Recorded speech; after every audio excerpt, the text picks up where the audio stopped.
하나님의 말씀 요한복음 4장 43절부터 읽겠습니다. 이틀이 지남에 예수께서 거기를 떠나 갈릴리로 가시며 친히 증언하시기를 선지자가 고향에서는 높임을 받지 못한다 하시고 갈릴리에 이르시매 갈릴리인들이 그를 영접하니 이는 자기들도 명절에 갔다가 예수께서 명절 중 예루살렘에서 하신 모든 일을 보았음이더라. 예수께서 다시 갈릴리 가나에 이르시니 전에 물로 포도주를 만드신 곳이라 왕의 신하가 있어 그의 아들이 가버나움에서 병들었더니 그가 예수께서 유대로부터 갈릴리로 오셨다는 것을 듣고 가서 청하되 내려오소서 내 아들의 병을 고쳐주소서 하니 그가 거의 죽게 되었습니다. 예수께서 이르시되 너희는 표적과 기사를 보지 못하면 도무지 믿지 아니하리라. 신하가 이르되 주여 내 아이가 죽기 전에 내려오소서.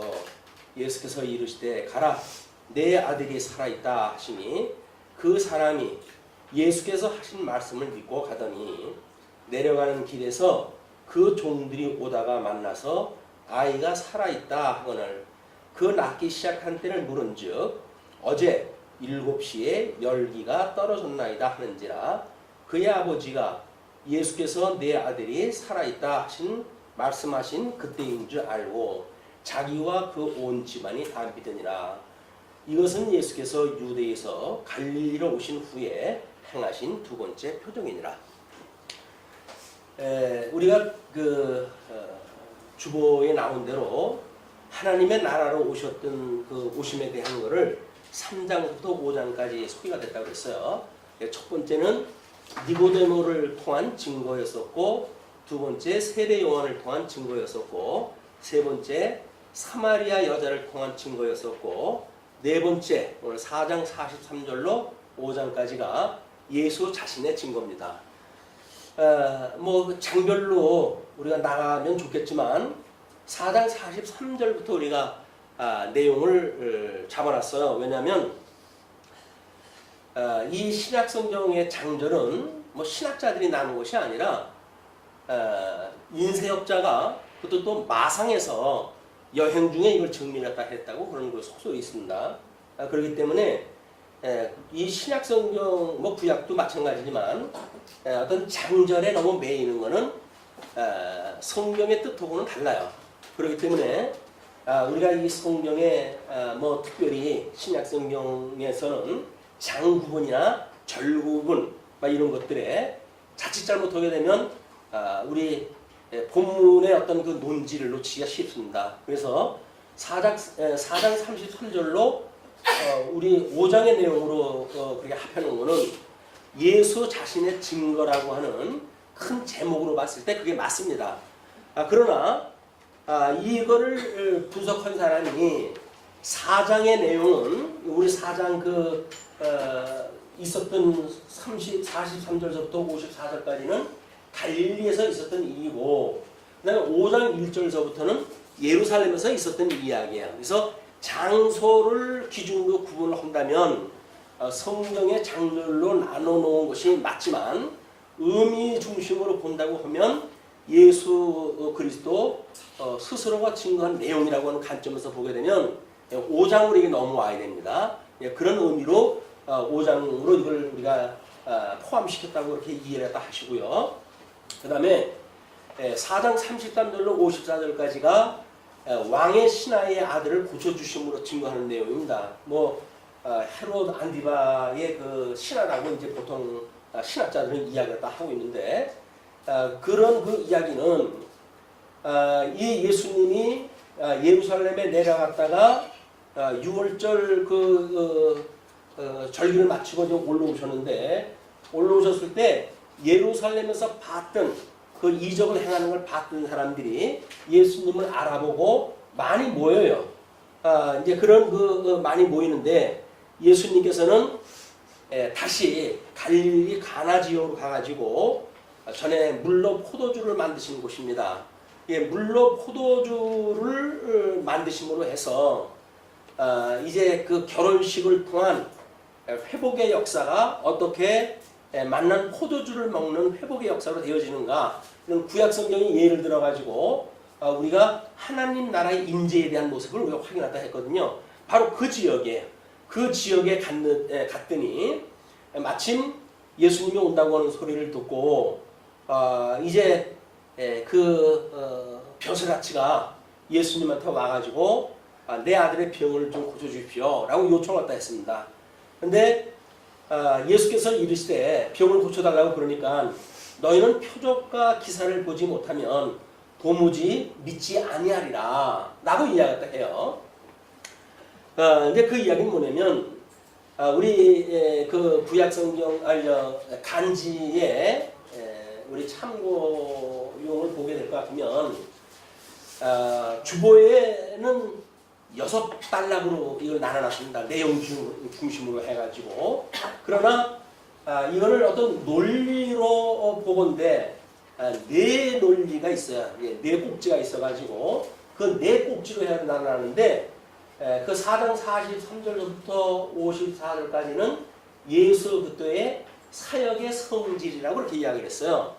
사역의 성질이라고 하는 의미는 물론 예수님이 구속사역을 하는 일인데 그 구속사역이 어떠한 성격을 가지고 있는가의 이야기입니다. 그러니까 표적이라고 하는데 그냥 우리가 포커스를 맞춰가지고 설명을 하게 되면 예수님이 병 고친 내용을 우리가 이제 중시를 갖다 해야 되는데 여기서는 이제 예수 그리스도가 초공간성의 표적을 보이신다는 이야기예요. 유대 사람들은 표적을 봐야 너희들이 아는데 표적을 보지 못하면 도무지 믿지 아니한다 라는 이야기를 하시고 예수님이 이제 그런 그 답변을 갖다 하니까 신하는 지금 그 얘기를 듣자는 게 아니잖아요.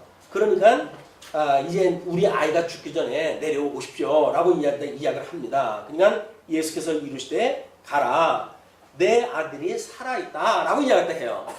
뭐 표적을 뭔가 보여줘야 되는데 그러니까 이 사람이 살아있다고 하니까 그 말씀을 믿고 가게 돼요. 근데 가다가 내려가는 길에서 그 종들이 오다가 만나서 아이가 살아있다고 하는 얘기를 듣습니다. 복을 들은 거예요. 그러니까는 그 낳기 시작한 때가 언제냐? 라고 물어보니까 예수님이 그 아이가 살았다 라고 말할 때의 시간에 맞는 거예요, 이게. 자, 예수 그리스도의 구속의 그 역사는 초공간성이에요. 공간을 뛰어넘는 그런 그 역사를 보이는 일이거든요. 우리가 이제 구약 성경의 그 예를 가지고 열왕기하 5장 말씀을 예를 들어드렸어요. 열왕기하는 그 내용이 우리 우리 성경 구절로 설명되어 있는 데를 보게 되면 문둥병 고친 표적의 역사입니다. 열왕기하 5장이 거기에 5장 1절이 문둥병자 나만이라고 하는 아람 왕의 장군이에요. 근데 그 장군이 지금 이 문둥병이 걸려가지고 그 하녀가 엘리야라고 저 이스라엘에 엘리야라고 하는 선지자가 있는데 그분이 병을 전부 고치고 죽은 자도 살리고 그런다 라고 보고 왔다 하니까 이제 자기 왕한테 이야기했다 하니까 아람 왕이 친서를 써줘요. 북왕조 왕한테. 그러니까 북왕조 왕이 그 친서를 받고 이건 음모다. 아니 문둥병 걸린 걸 내가 어떻게 고친단 말이냐. 나보고 이걸 고치라고 하는 건 무슨 음모가 있다. 라고 노심초사할 때에 엘리사가 나만을 초청하다 해요.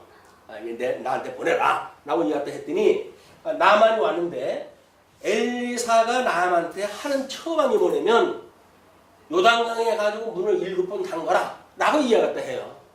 나만이 가만히 듣자니까 그래도 아람 제국에 지금 자기가 장군인데 뭐 조그만 이스라엘 나라 왔더니 뭐 내다보지도 않고 한다는 이야기가 요단강 가도 7번 몸을 담그라는 거야.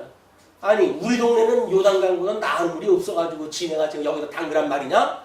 라고 이야기했다 해가지고 화를 내면서 돌아가니까 그 동행했던 하인이 아니 근데 주인님 그보다 더한 거라도 하라고 하면 할 판인데 뭐 그거 밑줄에 번전인데 한번 해봅시다 라고 이야기를 했어요. 그리고 요단강에다 정말 7번을 담갔더니 문둥병이 시승들이 나버린 거예요. 이게 표적의 초공간성, 이제 그런 엘리야가 하나님의 사람이라고 하는 것을 소개한 내용이 있죠. 그리고 문둥병 고친 표적을 통해 가지고 하나님께서 어떻게 치유의 역사를 다 해가실까에 대한 이야기 아닙니까? 우리 열왕기는 분국의 그런 그 내용을 좀 소개한 것인데, 근데 그 분국의 내용을 소개한 가운데 그런 초공간성의 어떤 그 기적을 보여가지고 그 사람을 병을 낫게 했어요. 물론 그 뒤에 이제 뭐 이상한 얘기도 있지만 그렇게 되어졌는데, 우리 예수님께서 예루살렘에 가서 표적을 한다 이제 한 걸 보고는 그 갈릴리 사람들이 모여져 있는 거예요. 이제 예수님의 표적을 좀 보고 싶어가지고. 그런데 이 신하는 자기 아들이 지금 당장 죽게 됐으니까 그걸 고쳐달라고 온 거거든요. 근데 그한테 그런 표적을 보지 않으면 너희들은 나의 말을 믿지 않아 라고 하는 이야기를 먼저 하고 이제 그 신하한테 내 아들이 살았다 라고 이야기를 했어요. 그런데 거기에 재미난 표현이 그렇게 이야기를 했더니 50절 끝에 그 사람이 예수께서 하신 말씀을 믿고 가더니 그래요. 요게 이스라엘 사람들이 가지고 있는 어떤 토속적인 그 유대교적인 그런 그 발상이 아니라 그냥 예수님의 말씀을 믿은 거예요. 표적을 보고 믿은 것이 아니라 예수님의 사역을 보고 믿은 거예요. 그렇기 때문에 우리가 그 논리적인 설명을 했을 때 예수 그리스도의 사역의 성질이다 이렇게 이야기를 한 겁니다. 사역의 성질은 이렇게 유대인들이 봤던 것처럼 헬라인들은 뭔가 이제 그 이성적인 설명, 철학적 설명 뭐 이런 것들을 요구하는가 하면 유대인들은 표적을 요구하고 그랬거든요. 그때 당시가 문화적인 상황이. 그냥 예수님이 그런 걸 이야기했을 때 그런 유대인들과 달리 이는 예수님의 말씀을 믿은 거예요. 표적이 좀 나타난 게 없어요. 그런데 그 말씀을 믿었고 그 믿음을 가지고 내려가다가 보니까 신하들을 만났고 신하들의 보고에 의할 것 같으면 예수님이 네 아들이 살았다 라고 할 때에 아들의 병이 낫기 시작한 거를 지금 그 이후에 예수님이 살았다 한 그 이후에 알게 되어진 거예요. 그것을 지금 갈릴리로 오신 후에 행하신 두 번째 표적이다 이렇게 이제 설명을 한 겁니다. 그 다음에 두 번째 꼭지에 5장 1절로 18절까지인데 예수 그리스도 사역의 결과라고 하는 것으로 설명을 했어요. 이제 그거는 설명을 그 내용을 보면서 한번 살펴보도록 하죠. 예루살렘에서부터 있었던 일인데 그 후에 유대인의 명절이 되어 예수께서 예루살렘에 올라가시니라. 예루살렘에 있는 양문 곁에 히브리 말로 베데스다라 하는 곳이 있는데 거기 행각 5이 있고 그 안에 많은 병자, 맹인, 다리 저는 사람, 혈기 마른 사람들이 누워 물의 움직임을 기다리니 이는 천사가 가끔 못에 내려와 물을 움직이게 하는데 움직인 후에 먼저 들어가는 자는 어떤 병에 걸렸든지 낫게 되밀어라. 거기에 38해 된 병자가 있더라. 예수께서 그 누운 것을 보시고 병이 벌써 오랜 줄 아시고 이르시되 내가 낫고자 하느냐? 병자가 대답하여 주여 물이 움직일 때에 나를 못에 넣어주는 사람이 없어 내가 가는 동안에 다른 사람이 먼저 내려가나이다. 예수께서 이르시되 일어나 내 자리를 들고 걸어가라 하시니 그 사람이 곧 나아가 자리를 들고 걸어가니라. 이 날은 안식일이니 유대인들이 병 나은 사람에게 이르되 안식일인데 내가 자리를 들고 가는 것이 옳지 아니하니라. 대답하되 나를 낫게 한 그가 자리를 들고 가라 하더라 하니 그들이 묻되 너에게 자리를 들고 걸어가라 한 사람이 누구냐 하되 고침을 받은 사람은 그가 누구인지 알지 못하니 이는 거기 사람이 많으므로 예수께서 이미 피하셨음이라. 그 후에 예수께서 성전에서 그 사람을 만나 이르시되 보라 내가 나았으니 더 심한 것이 생기지 않게 다시는 죄를 범하지 말라 하시니 그 사람이 유대인들에게 가서 자기를 고친 이는 예수라 하니라. 그러므로 안식일에 이러한 일을 행하신다 하여 유대인들이 예수를 박해하게 된지라. 예수께서 그들에게 이르시되 내 아버지께서 이제까지 일하시니 나도 일한다 하시매 유대인들이 그로 말미암아 더욱 예수를 죽이고자 하니 이는 안식일을 범할 뿐만 아니라 하나님을 자기의 친아버지라 하여 자기를 하나님과 동등으로 삼으심이로라. 자, 베데스다 병자 치유라고 하는 요한복음에서만 소개되어지는 내용이 있어요. 때는 우리 예수님이 오셨을 때 우리 요한복음 1장에서는 태초에 이제 말씀이 계셨는데 이 태초에 말씀이 계셨는데 이 말씀은 빛이고 생명이라고 이렇게 이야기했어요. 그런데 이제 이 말씀이 육신이 돼가지고 이 땅에 왔는데 세상은 이것이 하나님의 말씀인지 알지 못하더라. 이 빛이 어둠에 왔으되 세상 사람들은 어둠에 있기 때문에 이 빛을 알아보지 못하는 상황이 지금 예수님이 오셨을 때에 요한이 기재했던 그 상황이에요. 역사적인 상황. 자, 그런데 구약 성경은 이미 완성이 됐어요. 구약 성경을 가지고 유대인들은 이미 하나님이 어떠한 분인가를 배우고 그분을 경외하는 삶을 사는 것이 유대교의 문화라고 그렇게 했어요. 유대교의 문화. 근데 그 유대교의 문화가 이 말씀을 말씀으로 이해를 하진 않았고, 왜냐면 어두움이 빛을 알아보지 못했던 것처럼 육신으로 오셨던 그 말씀, 예수 그리스도를 이분들은 알아보지 못한 거예요. 근데 지금 요한은 왜 이 베데스 이 베데스다라고 하는 그 표적 사건을 소개했는가? 설명이 잘 안 돼요. 그래서 성경학자들이 천사가 와 동하고 물이 움직일 때 내려가면 병이 났고 이거 만화 같은 이야기를 하니까 그건 누가 후기에 써 넣은 것 같다 라고까지 해가지고 부정하고 싶은 내용이 이제 이 내용이에요. 그런데 하나님의 말씀이 우리의 말라기까지 해가지고 주전 400년경까지 완성이 되어졌잖아요. 이제 400년이 지나가면서 유대교라고 하는 것이 이 말씀과 상관이 없는 문화로 바뀌게 되어진 거예요. 그걸 우리가 율법주의라고 우리가 이렇게 이제 이야기를 하죠. 크게는 율법주의, 유대주의 이렇게 나누고 있는데, 그러면 하나님의 말씀이 이미 특별 계시가 끝났고 400년이나 지난 시간에 예루살렘 성전에 그 연못에 천사가 내려와가지고 물을 움직이게 하는 역사가 있고, 그리고 사람들은 그것이 그 안에 내려가게 되면 어떤 병을 앓든지 간에 낫던 역사가 있는 거예요. 만약에 한 해를 갖다 했는데 낫지 않으면 다음에 사람들이 또 올까요? 뭔가 효과가 있으니까 온 거예요. 우리 창고지에는 제가 그걸 소개를 갖다 해드렸습니다. 그걸 거의 연도수까지 소개를 갖다 해드렸는데 1871년에 발굴한 결과에 의할 것 같으면 이 지명하고 그 다음에 한각 5채까지도 그대로 발견이 됐대요. 이건 만들어 놓은 것이 아니라 현실적인 역사예요.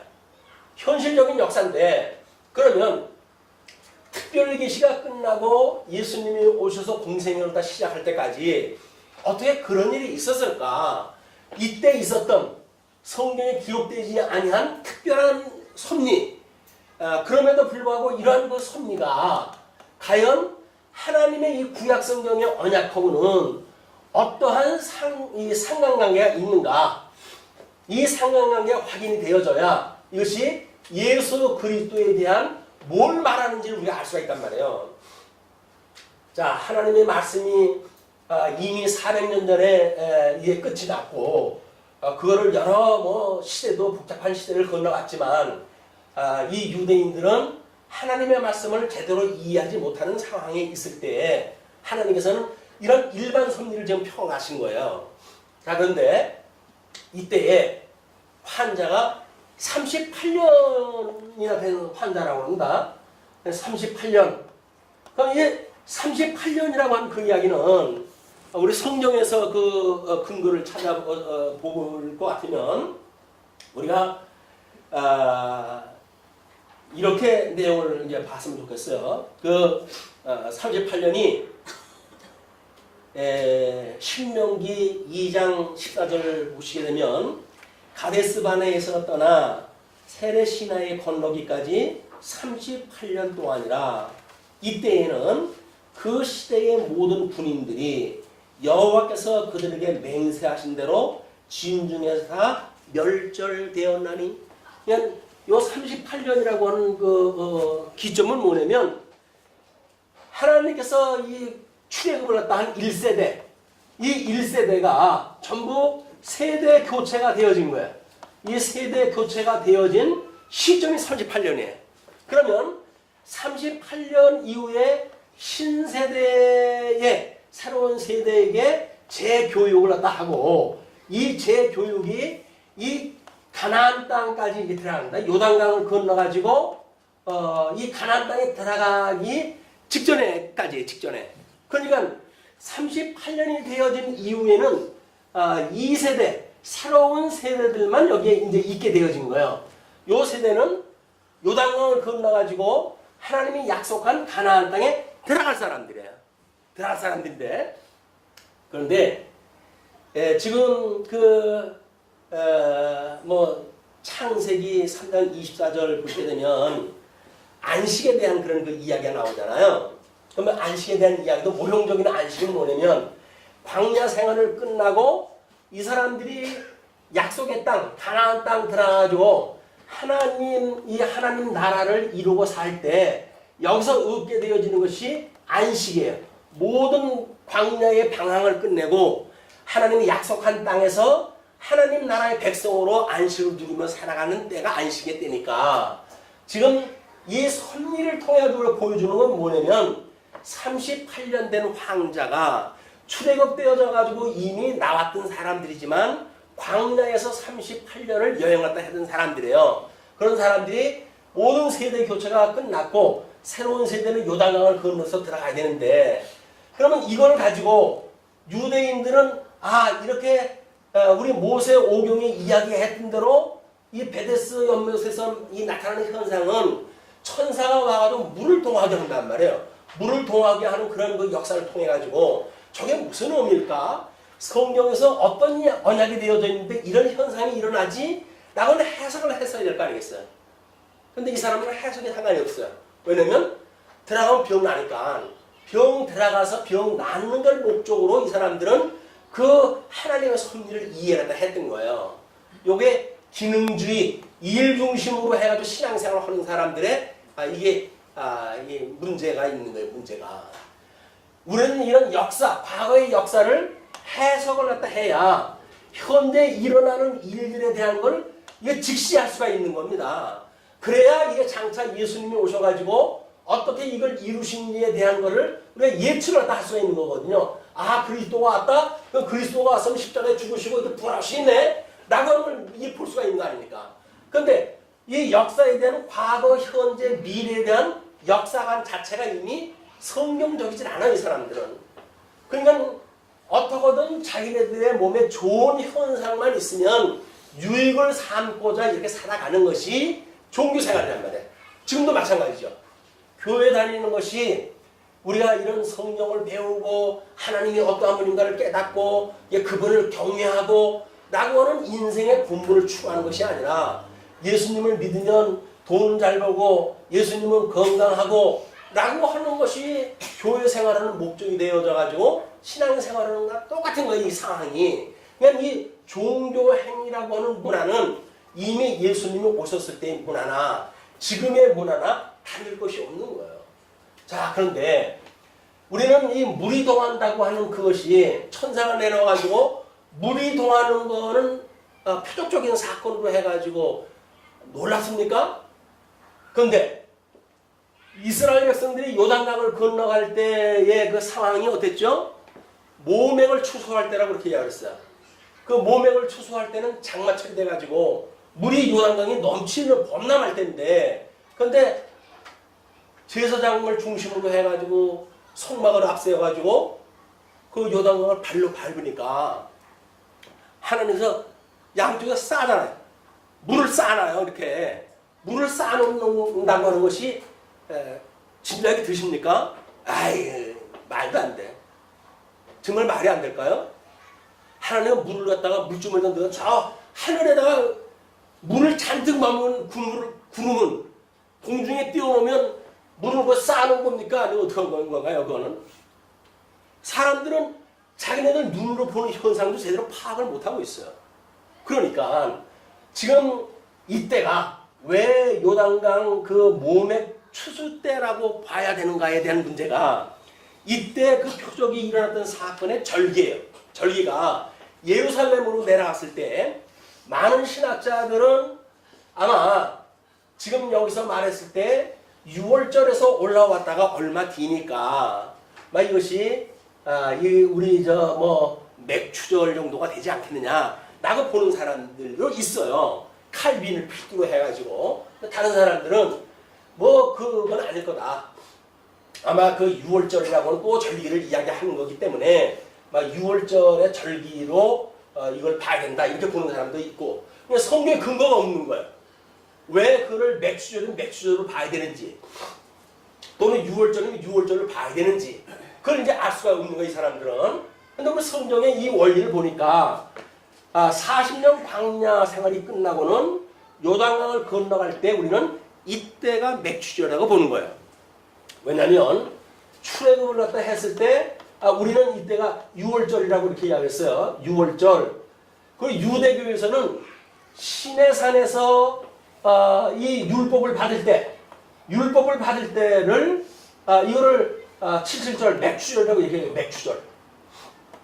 그런데 역사적으로 이게 기간을 중심으로 보면 이렇게 설명할 수가 있겠죠. 그러나 이 구약 성경을 전체 복음적인 맥락으로 이해를 하게 되면 이게 맥추절이 요단강을 건너갔을 때 맥추절이에요.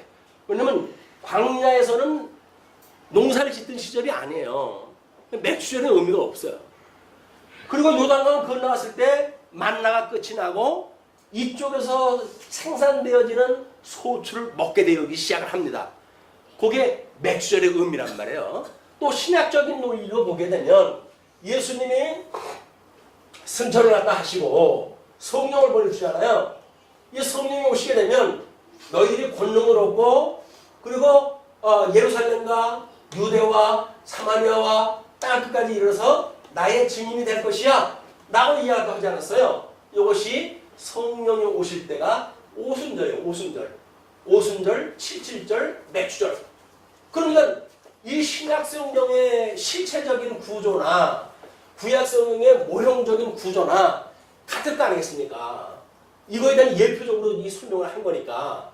그러니까는 이 성령이 오셨을 때 새로운 하나님 나라가 이제 이루어지고 이 증인들로 해가지고 하나님 나라가 확장되어지는 때가 아니 창건되어지고 하나님 나라가.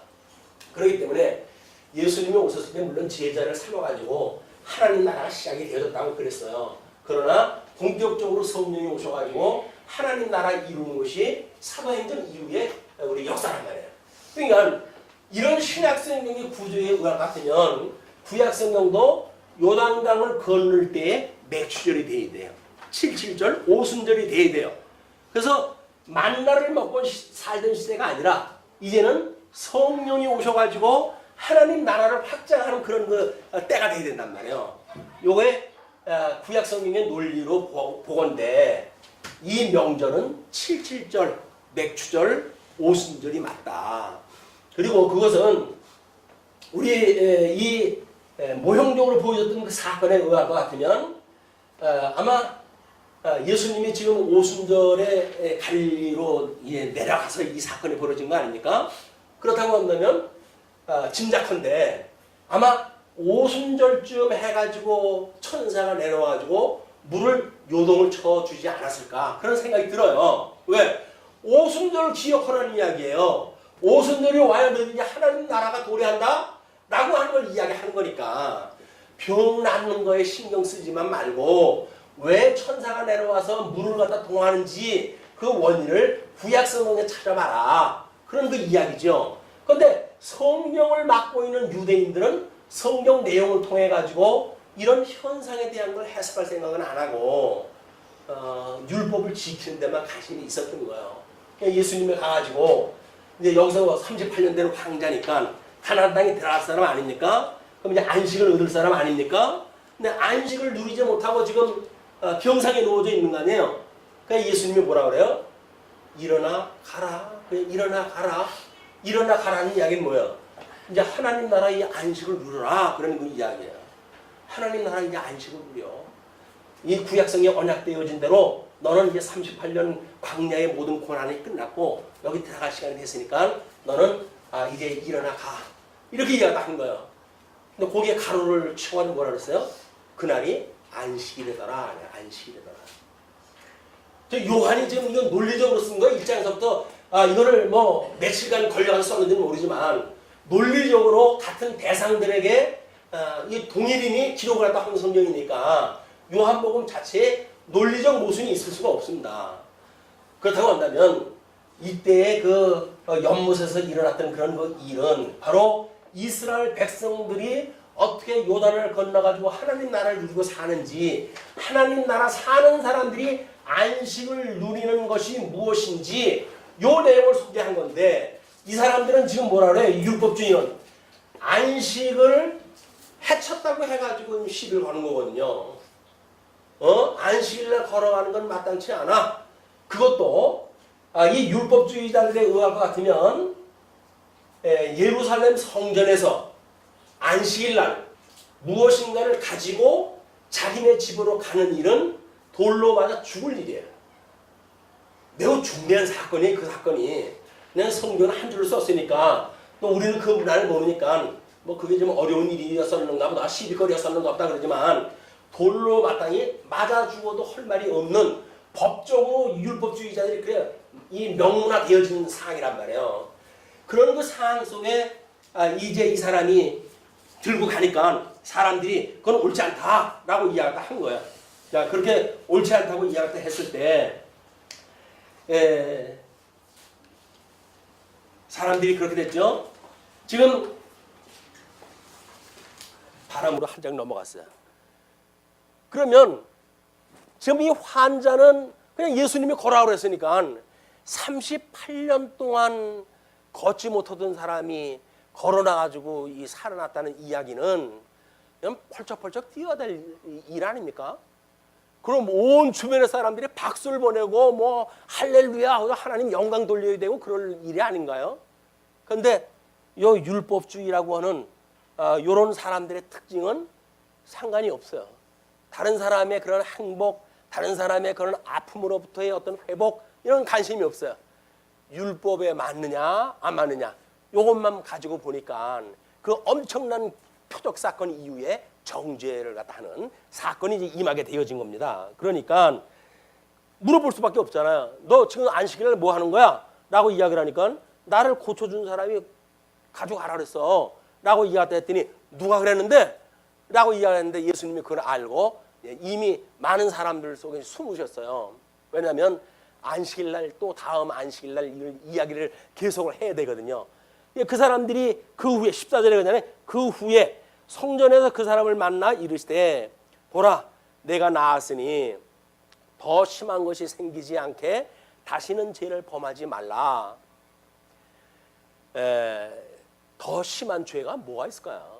죄를 짓지 말라 그러는데 우리 하나님 나라에서 보게 되면 모세 오경에서 이야기했던 그 언약대로 이 하나님 나라가 이루어지지 않습니까? 그러면 하나님 나라에서 안식을 누려야 되는데 이스라엘 백성들은 안식을 못 누렸어요. 그래서 이것이 창건, 분국, 유수, 회복이라고 하는 또 하나의 고난의 역사가 이제 있게 되어지는 거예요. 이거는 모세 오경에 언약되어진 대로 이루어지는 역사입니다. 이 진정한 이 안식은 뭐예요? 유수로부터 회복되어졌을 때 누려지는 안식이겠죠. 그 이전에는 안식이 없어요, 이 사람들이.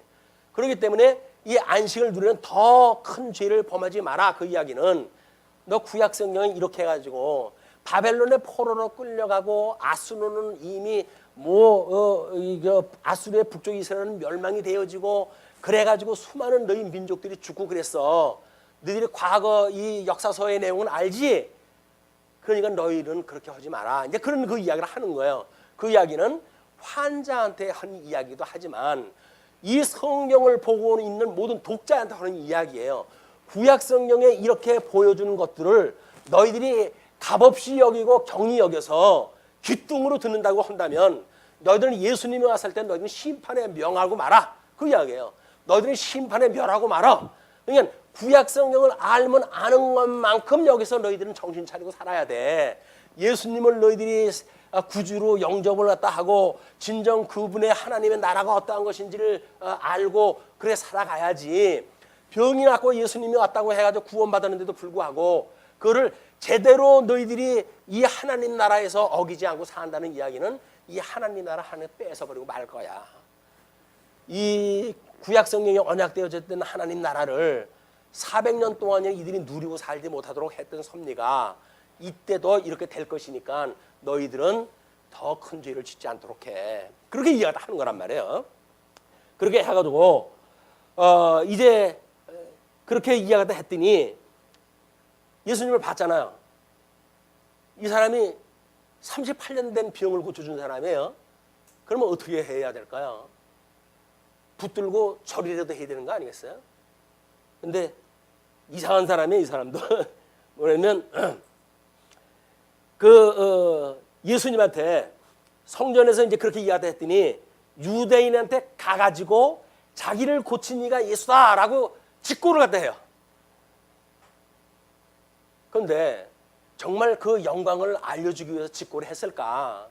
아니면 자기가 지금 안식일 날 그 옮겼던 것 때문에 돌로 맞아 죽을 만한 지금 죄 몫이 있기 때문에 그거를 피하려고 했을까는 성경이 말하지 않으니까 우리는 모르겠어요. 근데 우정 찾아가 가지고 이야기한 걸로 봐가지고는 직접 고소한 거 아니에요. 직고를 갖다 한 거란 말이에요. 그래서 이제 그렇게 문제가 되어지니까 16절에 그러잖아요. 그러므로 그렇게 복음을 받음으로 안식일에 이러한 일을 행하신다 하여서 유대인들이 예수를 박해하게 된지라. 예수님을 본격적으로 박해하게 되어진 것이 병을 고친 자의 직고로부터 그렇게 되어지게 했단 말이에요.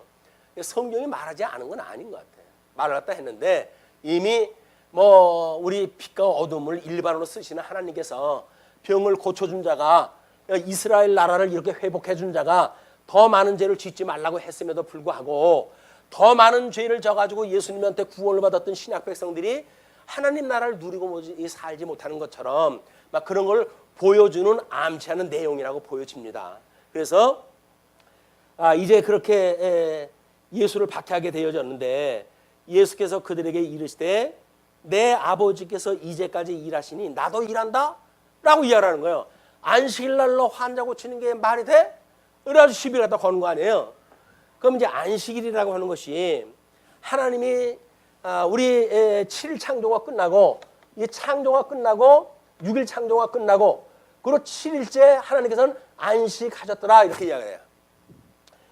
안식이라고 하는 그 이야기는 그치다라고 하는 개념이 아니에요.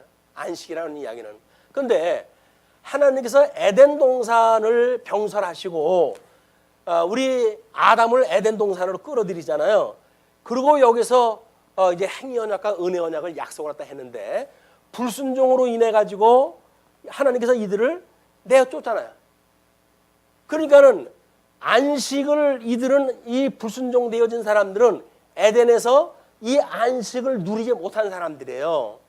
그러니까 하나님께서는 오히려 안식을 누리지 못한 사람들에게 여기서 가죽옷을 해입혀 가지고 원형적으로 구원의 역사를 보여주시죠. 에덴 동산의 회복의 역사를 보여주셨잖아요. 그러니까 이 회복에 대한 역사, 보여주신 역사가 안식을 누리는 상태예요.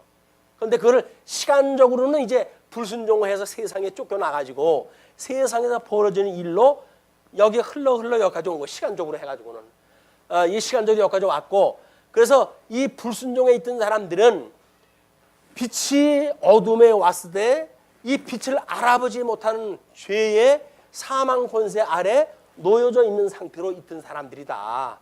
이 가운데 우리 예수님이 와가지고 특별히 창세전에 구원하기로 선택되어진 사람들, 하나님의 백성으로 선택되어진 사람들을 위해 가지고 십자가에 못 박아 죽으시고 이들의 의를 위하여 부활하심으로 해가지고 구속사역을 해가시는 일이 주님이 하시는 일란 말이에요. 우리 예수님이 하시는 일이 일을 다 하신 거예요. 그러니까 이 주님이 하시는 일은 에덴 동산에 하나님이 하셨던 일이 뭐예요? 행위 언약을 주시고 은혜 언약을 주심으로 해가지고 회복 역사를 하시는 거 아니에요. 구속 역사를 나타내는 것이 안식일에 주님이 하셨던 거예요. 하나님이 그거를 우리 예수님께서 그대로 풀어가지고 시간 세계 속에서 이제 안식일 날 그 환자를 고치는 일을 다 하셨단 말이에요. 이 안식에 그 참여토록 그걸 하니까 그 아버지가 이제 그러니까 아버지가 일하시니까 나도 일한다. 그 이야기는 뭐예요? 실체적으로 하나님께서 저 일을 다 하시니까 그 하나님께서 보내신 나는 지금 일을 다 한다. 그 얘기 아니겠어요? 그러니까 유대인들이 이로 말미암아 더욱 예수를 죽이고자 하니 이는 안식일을 범할 뿐만 아니라 하나님을 자기의 친아버지라 하여 자기를 하나님과 동등으로 삼으심이더라. 우리 이 아들로 오신 분 안에 태초에 말씀이었고 이 말씀은 뭐라 그랬어요? 하나님이었다 그랬잖아요. 하나님.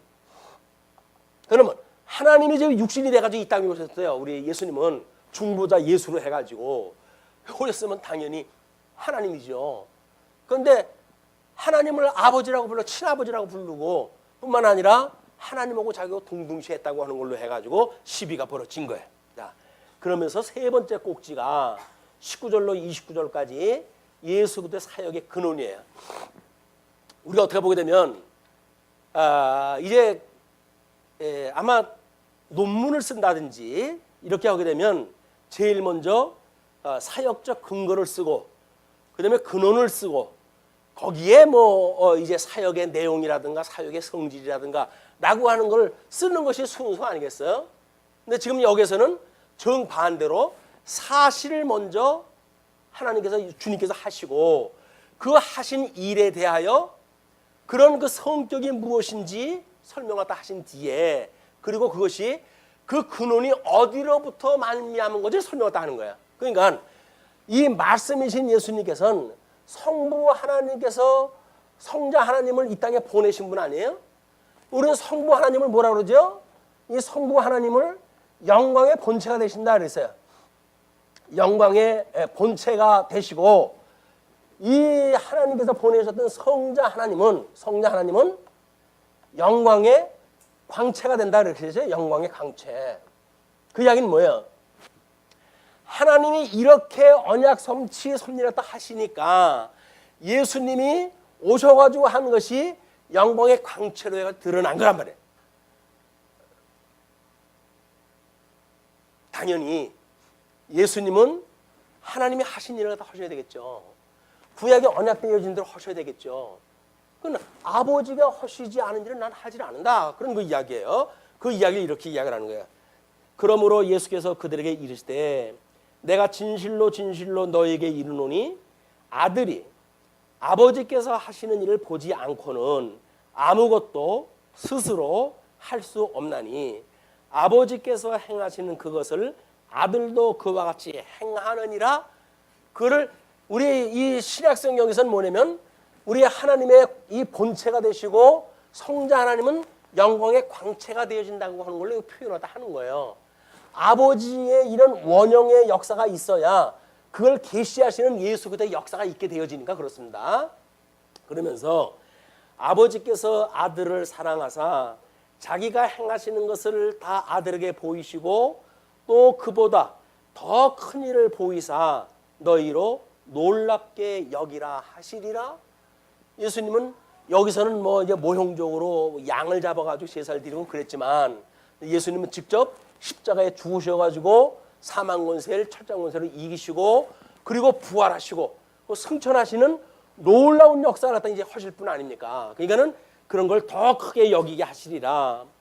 아버지께서 죽은 자들을 일으켜 살리신 같이 아들도 자기가 원하는 자들을 살리느니라. 우리 주님께서는 이 구속이라고 하는 것이 원형적으로는 죽었던 사람을 살리시는 일이에요. 영적으로 죽은 자를 살리시는 거야. 우리 니고데모가 했던 일이 중생에 대한 거 아닙니까? 중생, 연합됨, 뭐 거듭남 이런 그 이야기니까 구속이라고 하는 그 이야기는 죽었던 사람이 살아나는 역사거든요. 그걸 보여주는 것이 아까 사역의 성질이라든가 내용으로 소개되어진 죽으려고 하는 그런 환자를 살리셨다든가 38년 된 환자를 살리셨다든가 라고는 육적 병을 고쳐준 걸로 보여주는 사건이란 말이에요. 그런데 아까 그 신하의 아들이 낫다 하는 걸 보고 사람들이 어떤 반응을 보였다고 마지막 절에 이야기가 됐죠. 우리 그 53절에 4장 53절에 이렇게 되어 있잖아요. 그의 아버지가 예수께서 내 아들이 살아있다 말씀하신 그때인 줄 알고 자기와 그 온 집안이 다 믿으니라. 예수님이 하시는 말씀이 그 이야기예요. 수고하고 무거운 짐 지닌 자들아 다 내게로 오라. 나를 믿는 자마다 너희들이 이런 모든 수고를 갖다가 쉬리라. 그 주 예수 그리스도를 믿으라. 그래야면 너와 내 집에 구원을 얻으리라 라고 이야기를 하잖아요. 예수 한 분을 믿게 되어지게 되면 그 예수 믿는 생명의 역사인데 그 생명의 역사가 그의 온 집안까지 이것이 확장이 되어진다. 아빠 나오지 않는 우리 성도님은 염려하지 마세요. 너와 내 집에 구원을 얻는다고 그랬어요. 믿고 기도를 갖다 해야지. 아예 안 돼요. 안 되긴 왜 안 돼요? 안 된다고 성경에 써져 있어요? 성경에 써져 있긴 뭐라 그래요? 너와 내 집에 구원을 얻는다고 그랬잖아요. 그럼 믿고 기도하는 거예요. 그게 믿음이지. 현재 상황을 보고 포기한다든지 하는 그 이야기는 바른 믿음이 아닙니다. 믿고 아멘하고 기도하시기 바랍니다. 예. 자, 그렇게 해놓고 이제 그 22절에 5장 22절에 아버지께서 아무도 심판하지 아니하시고 심판은 다 아들에게 맡기셨으니 이는 모든 사람으로 아버지를 공경하는 것 같이 아들을 공경하게 하려 하심이라. 아들을 공경하지 아니하는 자는 그를 보내신 아버지도 공경하지 아니하느니라. 우리는 가끔 우리가 이제 성경을 통해서 신지식을 배운다 그러니까 성부 하나님에 대한 것만 생각하기 쉬워요. 그러나 우리 기독교에서 이야기하는 신지식은 뭐예요? 삼위일체 하나님에 대한 신지식이에요. 그러므로 예수 그리스도를 말하지 않는 하나님은 사실은 의미가 없어요. 우리가 하나님이 언약대로 이루시는 분이야, 그분만이 우리가 경외할 분이야 라고 말하는 것은 알맹이가 빠진 거예요. 왜 알맹이가 빠졌어요? 우리 생명의 주 되시는 예수 그리스도가 아니면 그 하나님은 우리와는 아무 상관이 없는 분이에요. 유대인들은 왜 그 구약 성경에 저 하나님을 그렇게 철저하게 유신으로 믿으면서 그렇게 심판을 받고 있을까요? 이분을 믿지 않는 거예요. 이분을. 그러니까 우리는 끊임없이 우리 대화 중에도 예수님에 대한 찬양이 우선돼야 된다. 그 예수님으로 말미암아 내가 거듭났고 예수님으로 말미암아 새 생명을 얻었고 그러므로 우리 아버지가 되신 분이기 때문에 예수님을 건너뛰고 아버지하고 직거래가 되어지는 관계가 아니에요. 우리는 예수님을 통해서 아버지와 관계가 유지가 되어진다. 할 수만 있으면 예수님 찬양해야지. 예수님은 제껴놓고 하나님 찬양 그거는 우리가 맞지 않는 이야기예요. 우리는 기독교지 기독교가 아니라 여호와교 이런 하나님교가 아니에요. 기독교 예수 그리스도교. 예수를 그리스도로 믿는 사람들이 하나님 나라를 이루고 살아가는 교회가 기독교란 말이에요. 그러니까 우리는 성부 하나님에 대한 것을 찬양을 앞세우고 성자 하나님에 대한 찬양을 무시하는 일은 반기독교적인 그런 그 일이에요. 우리 예수님을 믿는다고 하는 그거를 다른 개념으로 이해할 필요가 있습니다. 그러면서 이제 그런 예수님으로 인해 가지고 마지막 심판이 되잖아요. 하나님 나라에 우리 하나님의 하늘로 오르사 하나님 보좌 우편에 앉아 계시다가 저리로부터 이제 심판을 갖다 하러 다시 오시리라 라고 이 약속이 되어져 있어요. 그러면 예수님이 오신다는 이야기는 뭐예요? 여기서 심판을 갖다 하신다는 이야기. 심판. 이 심판권을 누구한테 줬다고요? 예수님한테 주신 거예요. 죽었던 자를 살리시는 역사도 예수님한테 주고 그리고 여기서 끝까지 예수를 믿지 않는 사람들, 이런 사람들을 심판하시는 것도 주님한테 이 심판권을 주셨다. 자, 그렇게 이해를 하시고 24절에 내가 진실로 진실로 너에게 이르노니 내 말을 듣고 또 나 보내신 이를 믿는 자는 영생을 얻었고 심판에 이르지 아니하나니 사망에서 생명으로 옮겼느니라. 여기 죄의 권세, 이 사망의 권세, 이거로부터 우리를 이 생명의 권세로 옮겼단 말이에요. 우리 주님이 우리를 갖다 이쪽으로 옮겨놨어요. 그냥 죽었던 우리를 갖다 살려가지고 여기다 옮겨놨다니까요. 우리가 뭘 해가지고 간 게 아니에요. 그냥 주님이 우리를 갖다 부활하실 때, 야, 너 일로 와. 그래서 우리를 그냥 감싸 안고 일리 가신 거예요. 생명의 세계로. 이 놀라운 역사 아닙니까? 그 주님이 우리들의 이 생명의 역사의 이 근원지가 되시는 분인데, 이분을 평생 우리가 생명의 은인으로 우리가 믿고 살아가야 되는 거 아니겠어요? 그런데 여기서 조금만 뭐가 부족하게 되면 뭐 나한테 그럴 수가 있는 예는 둥 저럴 수가 있는 예는 둥 그 이야기는 뭐예요? 여기 갔다는 건 난 믿지 못하겠다 그 이야기예요. 눈에 보이지 않는 것보다 눈에 보이는 밥 한 톨이 낫지 눈에 보이지 않는 하늘 나라가 나하고 무슨 관계가 있냐라고 말하는 너무 무지한 우리의 소치다. 우리는 하나님 나라로 새 생명을 얻어가지고 지금 여기 살고 있다고 하는 이 자체만 가지고 여기에 존재 이유가 있는 사람들이에요. 우리의 이 존재 이유가 뭐예요? 여기서 왜 살아야 되는 거예요? 이 존재 이유가 땅끝까지 증인이 되게 위해서 우리 불렀다면요. 그 증인의 삶을 사는 거예요 그냥. 그런데 뭐 나를 위해서 사는 사람처럼 여기서 뭐가 있어야 되는데 하나님은 나를 사랑하신다 그러면서 이것도 안 주고 저것도 안 주고 이렇게 이해했다 하니까는 감사와 찬송보다는 불만과 불평 이런 걸로 살아갈 수밖에 없는 거예요. 자, 그러면서 이제 그 30절부터 넷째 꼭지가 시작됩니다. 예수 그리스도의 사역의 근거예요. 그러면 내가 아무것도 스스로 할 수 없노라 듣는 대로 심판하노니 나는 나의 뜻대로 하려 하지 않고 나를 보내신 이의 뜻대로 하려 함으로 내 심판은 의로우니라. 그러니까 이 구약 성경의 이 해석이 제대로 되질 않으면 예수 그리스도의 나중에 이 심판의 역사도 하나님의 뜻대로 되질 않겠죠. 예, 구약 성경대로 예수님이 심판하다 하시려고 한다면 구약 성경의 이 내용 그대로 성취 섭리가 돼야 돼요. 여기서 성취가 이제 그거를 이야기를 하는 거예요. 그러면서 이제 진실로 너에게 이르노니 죽은 자들이 하나님의 아들의 음성을 들을 때가 오나니 곧 이때라. 듣는 자는 살아나리라. 이때라는 게 뭐예요? 예수님이 와가지고 생명의 역사를 지금 이렇게 구속에 섭리하다 했을 때, 죽은 자를 살리실 때, 니고데모에게 거듭남의 비밀을 이야기할 때, 이 가나안의 그 여인에게 하나님 나라의 그 비밀이 뭔지를 알려주었을 때, 내가 구약에서 언약되어진 메시아라고 하는 것이 선언될 때 그걸 믿는 자들은 생명으로 옮겨진다 그 이야기예요. 그 듣는 자는 살아난다는 거예요. 근데 아버지께서 자기 속에 생명이 있음 같이 아들에게도 생명을 주어 그 속에 있게 하셨고, 자, 우리를 사망에서 생명으로 옮겼다고 그랬는데 이 생명 대신 예수 그리스도 안에 우리가 들어가져 있는 거래요. 생명이 우리가 여기 사망에서 생명으로 옮겼다라고 하는 그 이야기는 뭐예요? 그리스도 안에 우리가 들어가게 되어졌다.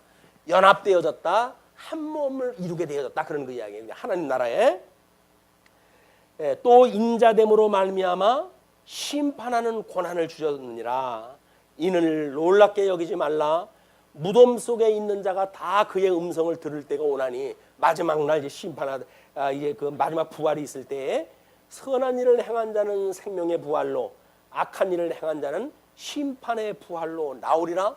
이때의 그 심판이 백보자 심판이에요. 마지막 그 이제 백보자 심판이 됐을 때 하나님께서 생명의 부활로, 그다음에 심판의 부활로 이렇게 나타나는데, 오늘 사망의 부활, 사망의. 우리는 이 세상 살다가 죽으면 그만이지 뭐 우리가 예수 꼭 믿어야 돼라고 이야기가 되잖아요. 그런데 유감스럽게도 마지막 부활이 될 때 사망으로 부활이 되어지는 거예요. 이 세상의 질고가 우리가 다시 살려고 그러면 살기 싫을 정도의 이 파란만장한 세상 아닙니까? 이거를 영원붕토록 여기서 누린다고 해보세요. 다시는 되돌아보기 싫은 그런 그 시간들이 얼마나 많은데 이거를 여기서 영원히 피할 수도 없고 여기서 그렇게 돼요. 이것이 예수 그리스도의 사망의 부활로 우리가 살아나는 예수님을 믿지 않는 사람들의 역사란 말이에요. 얼마나 비참합니까? 이걸 알고 있다고 한다면 우리가 증인의 삶을 안 살 수가 없죠. 우리가 이 진리를 지키고 교회가 진리를 보수하고 진리를 전승하고 하는 이유가 뭐예요? 이런 그 일을 미리 선언을 갖다 해주는 거예요. 소개를 갖다 해주는 거예요. 우리만 성경을 알고 나는 구원받았어 해가 땡치는 게 목적이 아니란 말이에요. 예수님의 구속사역을 했던 것처럼 우리는 그의 증인으로서 마땅히 심판이 있다. 그러므로 여러분들 예수를 믿으세요. 그리고 구원을 받으세요. 라고 하는 이 증인의 우리의 역사가 있게 되어지는 거란 말이에요. 자, 그러면서 그 32절에 나를 위하여 증언하시는 이가 따로 있으니 나를 위하여 증언하시는 그 증언이 참인 줄 아노라. 너희가 요한에게 사람을 보내매 요한이 진리에 대하여 증언하였느니라. 그러나 나는 사람에게 증언을 취하지 아니하노라. 다만 이 말을 하는 것은 너희로 구원을 받게 하려 함이니라. 세례 요한도 예수님에 대해 증거를 갖다 했지만 이제 나는 사람에게 증언을 취하지 않는다. 요한은 켜서 비추이는 등불이라. 너희가 한때 그 빛에 즐거이 있기를 원하였거니와 내게는 요한의 증거보다 더 큰 증거가 있으니 아버지께서 내게 주사 이루게 하시는 역사, 곧 내가 하는 그 역사가 십자가의 그 역사가 아버지께서 나를 보내신 것을 나를 위하여 증언하는 것이요. 예수님이 십자가에 죽는 일이 뭐라고요? 예수님을 위해서 하나님 증거하시는 역사란 말이에요. 또한 나를 보내시는 아버지께서 친히 나를 위하여 증언하셨느니라. 너희는 아무 때에도 그 음성을 듣지 못하였고 그 형상을 보지 못하였으며, 구약 성경에 아무리 자세히 구구절절히 반복해서 거듭거듭 이렇게 했지만 너희들은 그 형상을 보지 못하였으며 그 말씀이 너희 속에 거하지 아니하니 이는 그가 보내신 이를 믿지 아니함이니라. 예수님을 믿지 않으면서 구약 성경이 어떻고 하나님이 어떻고라고 하는 이야기는 다 부도다, 그 이야기예요. 구약 성경에서는 예수님 보낼 걸 약속이 되어져 있는 거지. 그 성경대로 오신 예수님을 믿지 않으면서 뭐 성경이 보니까는 하나님이 어떠한 분이고라고 하는 건 다 쓸모없는 이야기예요. 유대인들이 구약 성경 믿는 것처럼. 그래서 그 말씀이 너희 속에 거하지 아니하니 이는 그가 보내신 이를 믿지 아니함이라. 너희가 성경에서 영생을 얻는 줄 생각하고 성경을 연구하거니와. 성경 연구하는 모든 분들은 들으시기 바랍니다.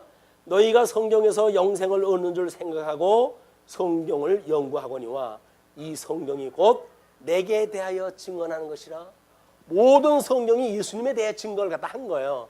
예수님 빼놓고 이야기하는 건 아무 쓸모가 없는 이야기입니다. 그러나 너의 영생을 얻기 위하여 내게 오기를 원하지 아니하는도다. 나는 사람에게 영광을 취하지 아니하노라. 다만 하나님을 사랑하는 것이 너희 속에 없음을 알았노라.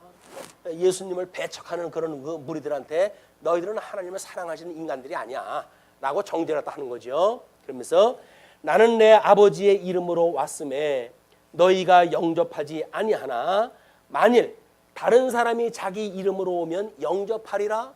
지금도 그러잖아요. 지금도 예수님은 믿지 않고 무슨 보혜사 2만이라나 어쩌려나 해가지고 신천지가 난리 6.25 때 난리도 아니에요. 그래가지고 그 집 나간 딸 찾으려고 갔더니 이번엔 또 고소를 갖다 해가지고 그래서 조사받으러 가가지고 이제 심판 받아야 돼, 재판 받아야 돼. 자기 전략을 짠 거야. 자기네 그 건물 앞에 와서 데모하는 사람들한테 제목을 다 정리했다 해가지고 거기 또 유명한 사람들도 꽤나 많아요. 법조인들도 꽤나 많아요. 참 세상 이상해요. 미쳐 돌아가는 세상에 미쳐 돌아가는 세상.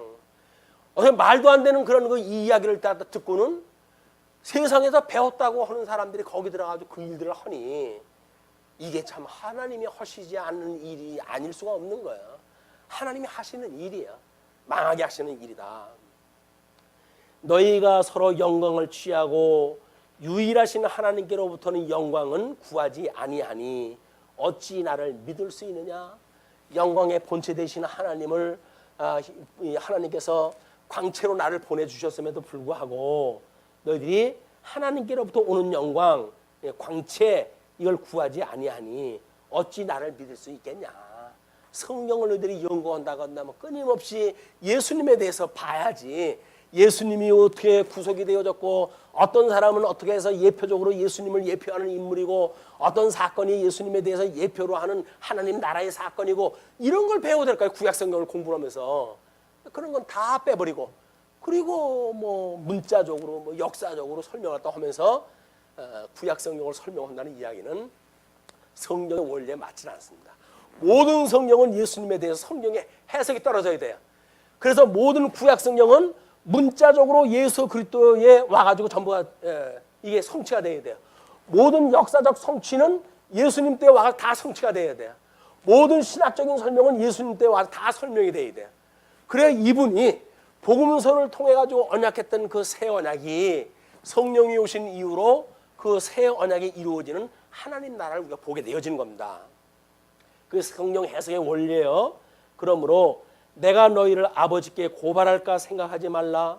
너희를 고발하는 이가 있으니 곧 너희가 바라는 자 모세니라. 너희들이 모세가 뭐 나는 믿지 않고 모세를 믿는다고 뭐 어떤 사람이 그랬잖아요. 뭐 이제 예수님을 갖다 이야기를 했더니 너는 그의 제자냐? 우리는 모세의 제자다라고 해가지고 대적하는 그런 그 무리하는 자들이 있었잖아요. 그런 그 자들처럼 자기네들이 모세의 제자라고 자처했다 하니까 그래 너희들이 믿고 있는 그 모세가 너희들 고발을 할 거야. 율법으로 해가지고 고발을 했다 하는 거 아니에요. 율법 지켜야 된다고 하니까 그 율법으로 저주를 받아가지고 예수를 믿지 않으면 다 여기서 죽어야 되는데 이걸 가지고 기고만장하고 있으니까 결국은 예수님이 이들을 갖다가 심판하는 것이 아니라 모세가 너희를 고소하다 할 것이다. 모세를 믿었더라면 모세도 여전히 오실 예수님에 대한 예표적으로 했던 모든 역사 섭리거든요. 그러니까 모세를 믿었더라면 또 나를 믿었으니 이는 그가 내게 대하여 기록하였음이라. 모세가 기록한 모세오경 전부가 누구에 대해서? 예수님에 대해서 기록한 거예요. 모세의 신명기 이제 오늘 오후에 공부하는 것이 주보 뒤편에 큼지막하게 그림 하나 그려드렸죠. 그게 요때를 설명을 한 거예요. 신명기에서 요때를 설명했다 해가지고 너희 성경대로 불순종했기 때문에 성경대로 망한 거야. 그래서 성경대로 회복을 갖다 시켜주실 거야 라고 하는 내용을 가지고 선지자들이 온 선지자들이 그걸 선포했다 했어요. 이것이 뭐라고요? 예수 그때 죽으심과 부활에 대한 이야기라니까요. 모세가 한 이야기가 전부 예수님에 대한 이야기였어요. 그걸 모르니까 그저 자기네들 지능 좋은 대로 해가지고 뭐 산에 올라가서 나무를 베어서 성전을 지어라. 아니 그 성전이 자기네 교회당 지으라는 이야기입니까? 아니잖아요. 근데 성경을 어떻게 전부 그런 식으로 갖다 붙이는지 몰라. 기술도 좋아. 해석력이 좋아요. 그런 게 아니야. 구약 성경 전부 오실 예수님에 대한 이야기다. 그러나 그의 글도 믿지 아니하거든 어찌 내 말을 믿겠느냐 하니라. 모형적으로 예표적으로 보여주는 이야기를 모르니 육적으로 해야죠. 그림으로 해야지 이걸 보여주는데도 모르니 이걸 실체적으로 영적으로 신령한 모습으로 와가지고 이루는 내 이야기를 너희들이 어떻게 알아듣겠냐. 그냥 모형도 못 보는 소꿉장난도 못하는 인간들이 실체적으로 온 예수님을 너희들이 어떻게 알겠냐. 그 이야기예요. 우리가 구약 성경은 예수님에 대하여 잘 알기 쉬운 그림으로 되어져 있어요. 아주 이건 초등학생들이 볼 수 있는 그림으로 그려진 거예요. 그러나 이제 실제적으로 아는 거는 영적으로 신령한 모습으로 예수님이 와가지고 이루시는 그의 의와 나라에 대한 거를 우리가 공부하는 거는 대학교 수준으로 가야 된단 말이에요. 이제 그냥 예수님을 믿고 구원을 받는다고 하는 구약 성경을 통해 가지고 배우는 초보 단계에서 벗어나고 우리가 좀 더 고상한 성경을 연구할 수 있는 이런 실력을 쌓아가는 기회가 됐으면 좋겠습니다. 기도하시죠.